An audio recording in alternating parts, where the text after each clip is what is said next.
Oke teman-teman, maaf kalau di konten kali ini suara saya mungkin agak berbeda karena emang kondisinya lagi flu, suaranya juga kayak hampir habis kayak gitu. Tapi mudah-mudahan nanti reviewnya tetap bisa kita dengerin dengan jelas suaranya. Oke teman-teman, kali ini kita kedatangan satu lagi ayam dari Andy Earphone. Andy yang kali ini unit Andy yang ketiga yang kita review di sini. Sebelumnya kita udah nge-review Andy DD3 yang faceplate-nya ada gambar gitarnya, unik desain faceplate-nya. Terus ada switch-nya, bisa gonta-ganti tuningan. Cuma dulu saya nggak begitu impress sama teknis suaranya. Terus kita juga udah nge-review yang Andy Nice. Yang ini tonalnya lumayan bagus, dari teknikalnya juga cukup bagus. Apalagi dia pakai 1 DD sama 1 BA, tonalnya juga asik, bassnya gede, vokalnya walaupun agak grainy dikit tapi masih lumayan sweet. Treble-nya juga extension-nya lumayan bagus, gigitannya juga cukup bagus walaupun agak kasar. Tapi masih oke banget lah buat dengerin distorsi atau overdrive gitar, gesekan violin. Terus fittingnya juga lumayan nyaman untuk yang Andy Nice. Secara teknisnya juga separasinya bagus, imagingnya lumayan bagus, soundstick-nya juga berasa lebar. Nah kali ini unit yang ketiga dari Andy yang dikirim ke sini. Bakalan sejauh mana peningkatannya dibanding sama Andy Nice? Karena kalau dilihat dari harganya ini udah 2 kali lipat. Oke langsung aja teman-teman. Ini review saya untuk ND001.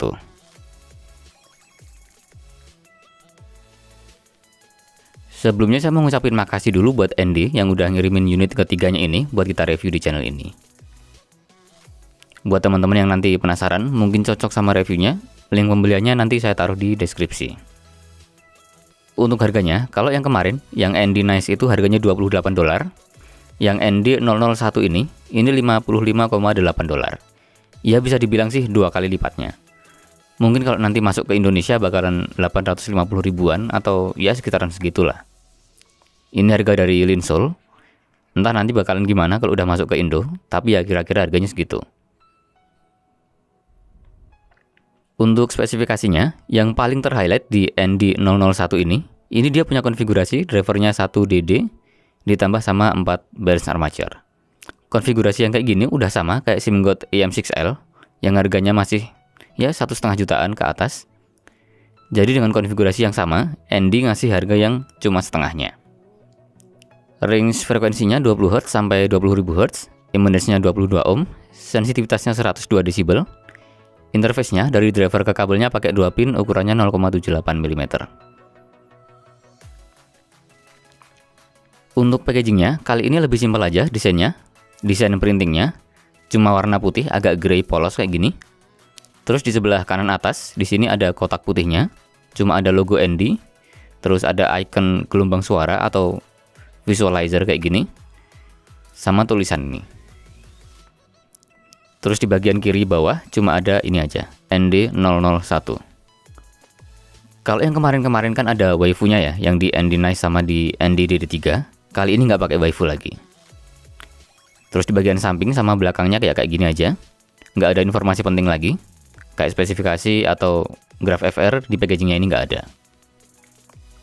Untuk isi paketnya, sama kayak ND yang sebelumnya, nggak ada yang berubah, mulai dari jumlah ear tips-nya, terus ada pouch-nya, terus kabelnya, semuanya mirip-mirip atau bisa dibilang persis lah, baik dari jumlahnya maupun kualitinya. Di ear tips-nya juga kita masih dapetin yang kayak tatakannya ini.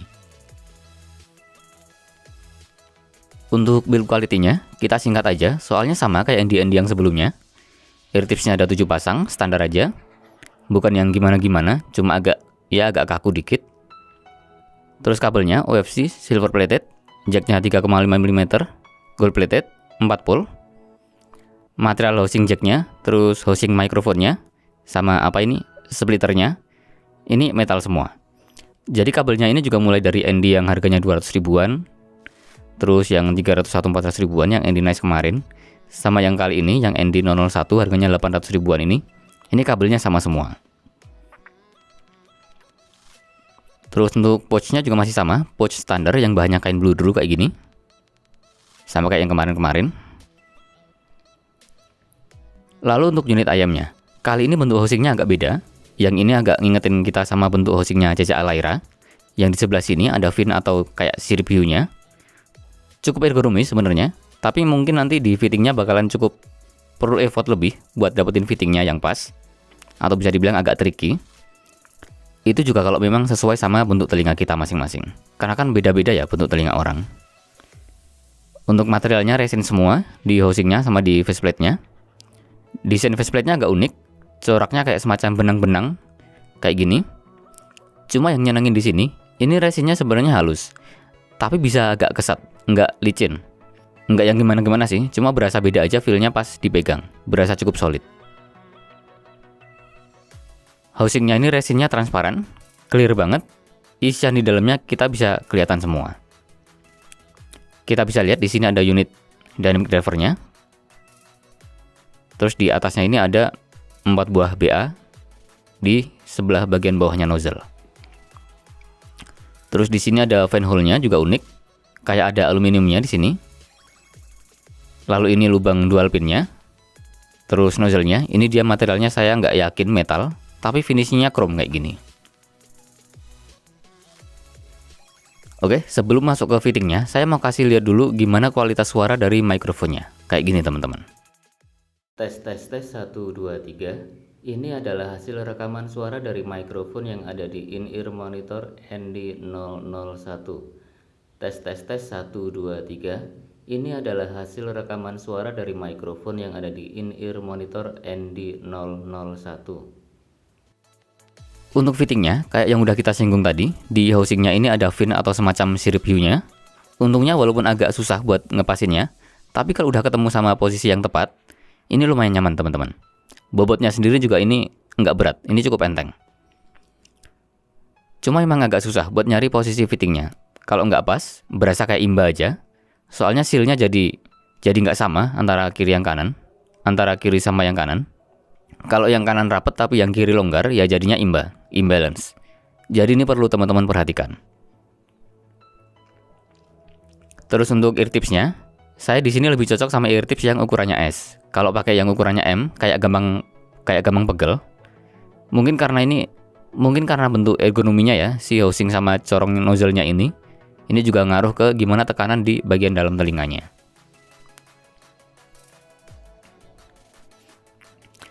Untuk sound quality-nya, pas pertama kali dengerin ayam ini, saya kayak belum pernah dengerin jenis suara yang kayak gini sebelumnya. Karena penasaran, saya cek ke websitenya Squeakling. Untungnya udah ada satu kontributor yang ngukur atau bikin measurement-nya di sana. Ini ada dari site Salat Audio. Ternyata emang bener. Biasanya kalau ada tonal yang grafnya W-shape kayak gini, ini bentuknya W-nya itu kan kebanyakan ada di area treble-nya ya. Nah, sedangkan di sini ini dari bass ke vokalnya aja bentuknya udah W kayak gini. Terus di bagian treble-nya juga ada W lagi. Untuk detail suaranya kayak gini. Kita mulai dari low atau bassnya dulu. Yang saya dengerin di sini, bassnya gede secara kuantitas. Secara posisinya juga cukup maju sebenarnya bassnya ini, tapi punch-nya ini kurang. Berasa ditonjokin bass gede, tapi kayak lemes gitu.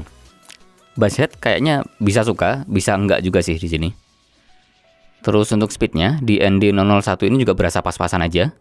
Malah cenderung agak kurang kalau buat dengerin musik-musik metal. Berasa kurang dapet tekstur hentakan drum double pedalnya. Lalu untuk kontrol di area low-nya, ini juga lumayan berasa bleeding dari bassnya ini ke area mid-nya cukup jauh. Lalu untuk instrumen dan vokal di area mid-nya, sebenarnya ND001 ini punya vokal yang agak maju. Tapi jadi berasa mundur soalnya ada yang kosong di area upper mid sama di lower treble-nya. Jadi kalau buat vokal-vokal yang tebel atau berat kayak Ariel Noah, Semi Simorangkir atau Baby Romeo kayak gitu, di sini nggak terlalu berasa ada masalah yang gimana-gimana. Tapi kalau udah dengerin yang lagu-lagu yang vokalnya agak tipis atau dominan di vokal atasnya, di sini jadi berasa mundur atau sengau atau bisa dibilang nasal kayak gitu. Vokal perempuan apalagi, posisinya lebih mundur lagi, kedengeran sengau, kurang lepas, atau bisa dibilang terlalu halus. Detail vokalnya di sini terlalu halus. Walaupun ya ada sisi positifnya sih, jadinya di sini nggak ada sibilance maupun shouty. Untuk instrumen-instrumen di area mid sampai upper mid-nya juga sama aja. Suara-suara gitar, piano, ya jadinya sekedar bunyi aja, tapi kurang bening atau kurang bertekstur tadi. Lalu untuk high atau treble-nya, ini juga sama kayak vokalnya tadi. Tapi di sini jadinya berkebalikan. Kalau di vokal tadi, vokal bawahnya yang hadir. Kalau di treble-nya ini kebalikannya. Instrumen-instrumen di era ini yang hadir di sini justru malah airy-airy-nya atau frekuensi 10 kHz ke atasnya. Ini juga yang jadi penyebabnya kenapa tadi di suara vokal juga kayak kedengaran sengau atau kayak kurang kedengaran teksturnya. Yang bikin suara vokal itu kedengaran gigit, terus kedengaran punya clarity yang bagus, terus sensasi beningnya vokal, itu kan di area upper mid, presence sampai ke treble-nya ini ya. Kalau di sini hilang, ya kita nggak dapetin vokal yang gigit, vokal yang bening, atau vokal yang artikulasinya jelas. Terus misal kita dengerin suara simbal, di sini ini kurang bisa kedengaran teksturnya juga.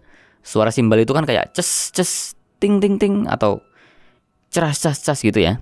Nah, di sini ini suara simbal kayak kedengaran dikompres banget. Kalau buat teman-teman yang sensitif sama treble atau mungkin yang super sensitif sama treble, ya mungkin cocok sih ke sini. Untuk teknikalitasnya, mulai dari soundstage-nya, sebenarnya nggak ada masalah sama soundstage-nya. Ya lebarnya sih rata-rata aja, nggak yang terlalu sempit sebenarnya.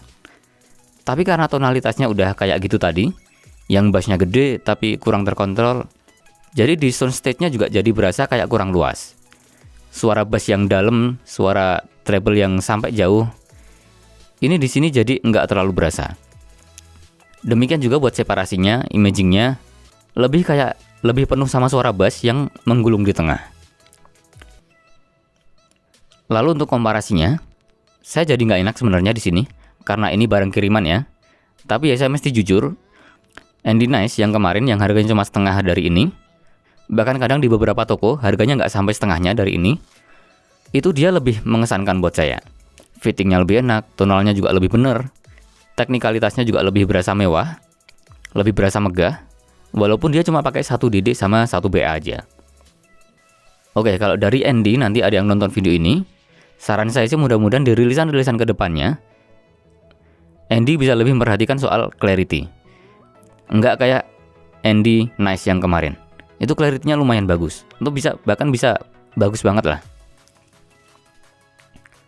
Nah, kesimpulan dari saya, singkat aja. Jadi lebih tahu lagi kan, jumlah driver yang banyak nggak selalu ngasih experience yang lebih oke. Udah gitu aja dari saya teman-teman.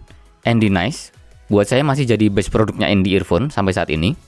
Mudah-mudahan nanti Andy ngerilis ayam baru lagi, kalau bisa jadi lebih bagus lagi dari si Andy Nice yang kemarin. Oke, sekian dari saya. Like kalau teman-teman suka pembahasan kali ini. Komen aja kalau nanti ada teman-teman yang mau ditanyain atau mau diskusi. Subscribe kalau teman-teman belum subscribe, biar nanti kita bisa diskusi lagi di pembahasan ayam-ayam selanjutnya. Oke, gitu ya teman-teman ya. Assalamualaikum.